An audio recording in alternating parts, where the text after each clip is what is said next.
Electra over the top has gone up. Electra, the WA star, has won. Welcome to Greyhound Gossip, featuring Peter O'Neill. This is where we take a look at the WA greyhound racing scene, keeping a close look at what is happening on and off the track. Keep an eye on the clock. She is brilliant, Miata. She stops the clock. 36.55, a new track record.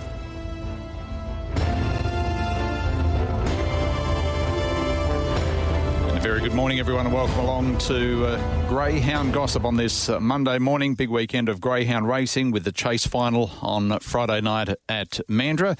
And we saw some success for the Enzo Credelli trained chaser out in box number 7. What a ripper, getting across and continues his outstanding form. He's now won 10 of 19 over the distance. All of his victories have come over the 400 metres, and he takes out the chase final, and he joins some very, very talented chasers that have been able to be successful there. We also saw the WA Oaks final on Saturday night as well, and here is a replay. He can do no more now. The tab touch box is loaded. The red light to green. The Group 2 WA Oaks final. Sunset Serengeti the favourite. They're set. Racing. Sunset Serengeti began very quickly. Also showing speed was West on Miley. West on Miley comes across. Sunset Serengeti hunts up on the inside. 2 lengths behind them was Go Seek Francine with Racing Barbie, then followed by Shy Emoji, Miss Envy, Girls Like You. Last of all was Sunset Lasso down the back, and Sunset Serengeti blew the whistle. Went underneath of West on Miley, who comes again to the outside. 8 lengths behind them, Miss Envy, then followed by Go Seek Francine. Sunset Serengeti. David Hobby's first Oaks wins by 5. West on Miley runs second ahead of Miss Envy, Go Seek Francine, then followed by Shy Emoji in behind. Yes, brilliant victory by Sunset Serengeti, who's now won in excess of $140,000 in stake money, plus the WA bonuses for David Hobby and his son Clint Hobby. Outstanding victory. And as I mentioned, the first ever Oaks win for David. And there's been some outstanding chasers that he's trained and some outstanding chasers that have won the WA Oaks. From memory, his last place getter was Mermaid Manelli, who ran second behind Kubago back in 2020. And if you go through his list of bitches that he's had, Flake Manelli won over $200,000 in stake money. Joanne Manelli back in the day won close to $200,000 herself. Mermaid Manelli won over $150,000. Petria Manelli made a Oaks final and won over $150,000. And the list of his quality chasers, including many, many very good bitches, goes on and on and on. But that was his first Oaks win there on Saturday night. So well done to David for the win there. Yesterday, saw the final meeting of the Cannington season, as the Cannington track will now be closed for a period of time. We're expecting to be back at Cannington in around October, so hopefully that all goes to plan. And of course, the National WA Sprint, or the WA Sprint and Distance Finals, will be up at Northam this year before the national finals are held across at Angle Park.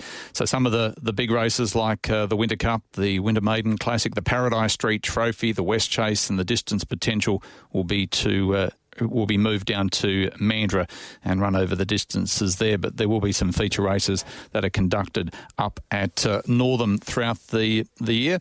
We're also mentioning, and I have been mentioning all year, and we'll try and get David Simonetti on in a couple of weeks to talk about the 50 years of WA greyhound racing and the history behind the big year that we're celebrating. Of course, greyhound racing started in Western Australia at Cannington on the 12th of December 1974, and David will be able to share some of his thoughts on the history of Cannington. And we're coming up with, so David Simonetti, David Short, myself, Mark Botcher and Craig Evans, we're coming up with who we think are the top 8 WA sprinters and also the top 8 WA stayers. There are some standouts that will jump straight in. Greyhounds like Afro Freeway, who's in the Hall of Fame, Paradise Street, who of course represented Western Australia numerous times and won a national distance final, and I think ran second at Wentworth Park on another occasion. Other greyhounds like Regimite, who won the Derby and was a Greyhound of the Year and represented WA as well, winning the WA Sprint Championship back in 1998 and came up against a greyhound called, now it's gone out of my mind, but came up against one of the best greyhounds of all time. Can't believe I've forgotten the name. I'll think of it in a moment. But he was an outstanding chaser Regimite. We had Blue Echo, who was a champion back in the 80s, winning some of the big races, including the WA Sprint Championship. Bright Idea, who's already in the Hall of Fame as well. So some of these greyhounds that will go straight through. Mr. Toe White was another one who won a Derby, or went on to win a WA Sprint Championship and the National Sprint Championship at Angle Park. Afro Freeway, as I mentioned, Sandy's my mum, who's one of the best of all times, and it'll be interesting to see whether she gets voted as the number one greyhound of the top 50 years of greyhound racing. 62 wins from her 92-star career. Back then, she won over $270,000 in stake money, and if you put it up to today's stake money, it would be well in excess of $1.5 million. She, of course, won 2 national sprint championships, the only greyhound to ever do so, and she was beaten by, that I've learnt through talking with the learned gentleman in trying to come up with the top 8. She was beaten by Sand Pebble, her sister, and the two of them raced and clashed so many times, so that'll be an interesting discussion, and I'll raise that with David Simonetti. And then in recent years, of course, you've had greyhounds like Tommy Shelby, Elite Machine, and the list goes on. So we'll be looking forward to discussing that and coming up with our top 8 sprinters and also the top 8 stayers of the last 50 years, and then we'll also come up with our top 3 as well, and the number 1 greyhound of all time. So that's still to come on Greyhound Gossip over the next few weeks, and we're counting down to a big celebration at the end of the year. We'll take a quick break, and then straight after this we'll come back and Corey White will join. Let's go down now to Corey White, who joins us. 50th start at Kennington for Carter Axelrod on Saturday night and was successful, and Corey's been good enough to give his time because it's raining down at his property. He's just brought the dogs in out of the weather. Corey, how is the weather conditions down where you are at the moment? Yeah, morning, Pete. Oh, it hasn't stopped this morning. But, we can't complain. We haven't had any for a while, so can't complain just yet. Do they mind being out in the rain, the greyhounds? Oh, some of them do, yeah. Some of them are a bit precious, Pete. They get a couple of drops on them and they want to come straight back inside, but I tried early this morning, and it rained straight away. And then I've attempted it again now, and I've just managed to bring them all back in, but it's still drizzling, so it looks like it's going to hang around for most of the day. Yeah, it might do. Carter Axelrod is a greyhound that's certainly come into your care, came from Jay Jacobson. She did a very good job with him, and he's just been flying, and you've continued on that form. Another outstanding win on Saturday night in a very good time. Yeah, you're right there, Pete. Jay had previously done a good job with the dog. Like, there's definitely no complaints the way the dog arrived here. He was fit, healthy, happy, and I've just continued on just with my normal training program, and he seems to be enjoying it. And he's flying at the moment, whether it's the change of kennel or what. But he's really jumping out of his skin at the moment. And he's a nice, easy kennel dog to have around the place. He just reserves all his energy throughout the week and puts it all in on race night. When you take over a greyhound that's had good form, when, as you mentioned, when he came to you, do you talk to Jay and find out what the greyhound's like, or when new greyhounds come into your care, do you just sort of let them settle in and then find out your own way? It can vary, Pete. Like the dog came off that scintillating run down at Mandurah over the 652. Yeah. So rather than sit him out and get work into my program and fitness training, I just thought I opted to keep going with him the next week rather than sitting him at home. I just thought it was a bit pointless sitting at home. The dog turns 4 years of age, I think, this October. So so it was a no-brainer just to sort of keep him going. And, he slotted into the way I operate here. I think Jay, she's only had a few greyhounds in her backyard, and I think she lives in suburbia with her small team, so something had to go. But I think she was making room for some younger ones at the time. So, I welcomed him with open arms, and haven't looked back since. Certainly doing a very good job with your kennel. You almost had a winning double. All Grunt almost scored for you, placed again. He's certainly been very consistent. He's only won the once, but he's been very consistent for you. Yeah, but he's just another dog that I bred, another little bread and butter dog that just turns up and and does his job each week. I've got a few of them in the kennel, but I've also got many others coming through. I've got more pre-trainers and breakers here, breaking in dogs at the moment that are taking up more kennel room than any of the race dogs. So, my nominations are down at the moment as far as quantity goes, but I expect it to be back up firing in the next month or two. Good to hear. Can you give us an update before we let you go on Argyle Queen, because we saw her win and then she had that injury after the race. How's she going? Yeah, correct. Still scratching my head with that one. And so a couple of the vets that have seen to her, she won that race, obviously, as you know, and as she went into the catching pen, another dog made a beeline for her and just playing as they do and managed to bring her down. And I was away that night. I was down south for a marathon, and I got a call from the vet on course and at the track, and she told me that she'd suspected a central tarsal bone fracture in the hock. All right. That seemed to be where the pain was coming from, in that hind leg. And I was devastated because these injuries normally occur during a race, and you sort of expect it and you cop it. So, but to happen in the catching pen was pretty unfortunate, and to be sidelined from that sort of injury after a good win. Anyway, we're not. It wasn't all doom. We had some scans taken on the hock, and we had multiple images taken, and a hock fracture was ruled out. So, but she was still limping around on three legs for the following week.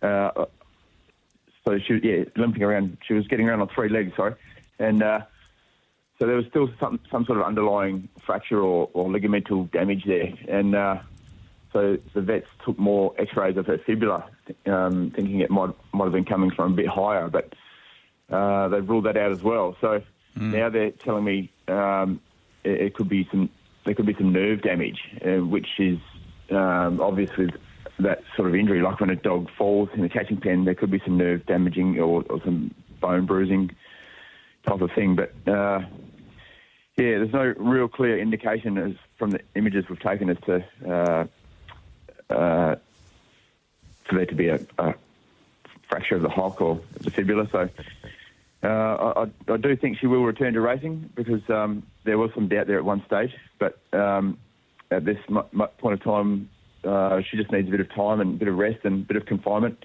and she should be okay. Good on you. She's in good care. That's the main thing, and we'll look forward to having her back at the track. Well done with your team, and thanks for joining us this morning. Stay dry today. Awesome. Thanks very much, Pete. Good on you. Corey White joining us, and he was very busy putting his greyhounds away from the rain when we called him earlier on, so appreciate him joining us. We're about to take a look at the Nationals, and of course we're heading across to South Australia, Angle Park this year, and Western Australia's had a lot of success in South Australia over the time, back in 1978 with Mr. Toe White, who's in our Hall of Fame, and in 1997, let's go back in history, and a young WA greyhound who'd won the WA Derby from memory went across to Angle Park. His name was Prince of Tigers.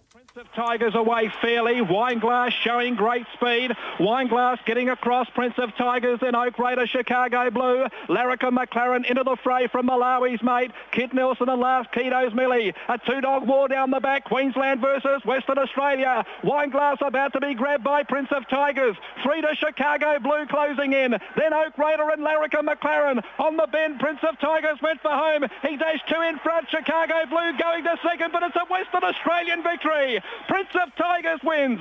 Second, Chicago Blue, and third... 1997, that was that Western Australia won at Angle Park, and of course we won the National Sprint a couple of years ago across in Melbourne with West on Augie, and hoping that WA can fly the flag again this year in the Nationals. It's one of my favourite races of the year, and we're heading to South Australia right now. Grantley Stevens, who's the chairman of the board of South Australian Greyhound Racing, is about to join us. Grantley, thanks for your time. It is an exciting time, and of course an exciting time for South Australia to have all eyes on your state this year. Oh, absolutely, Peter. We're certainly looking forward to it. It's not that far away, 22nd and 24th of August. So we're certainly looking forward to showcasing what South Australia is all about. And what will you be showcasing this year? Because we've seen in recent times, especially the last couple of years, about how you've been able to draw all of the football clubs to South Australia and the publicity you've got, and it's a great state where you've got so much to offer. Absolutely. It's all about the food and wine. So the whole symposium is going to be about iconic South Australia. So we're looking forward to sharing the experience of what South Australia has got to offer.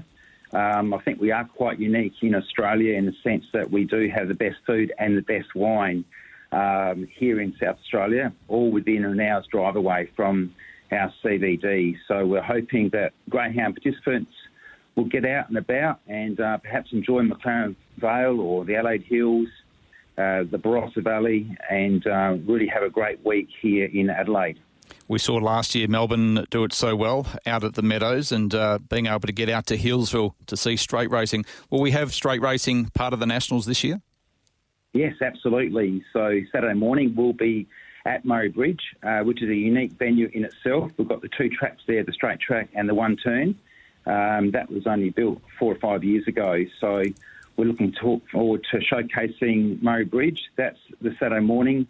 And that's, once again, it's only a 50-minute drive from the Adelaide CBD. So Saturday morning, straight track, and then Saturday night we'll be at the home of Greyhound Racing here in South Australia at Angle Park, and hopefully we have a great event on that night as well. Yeah, looking forward to it. Just on Murray Bridge and on straight track racing. So we don't have straight track racing here in Western Australia just yet. Hopefully it will happen.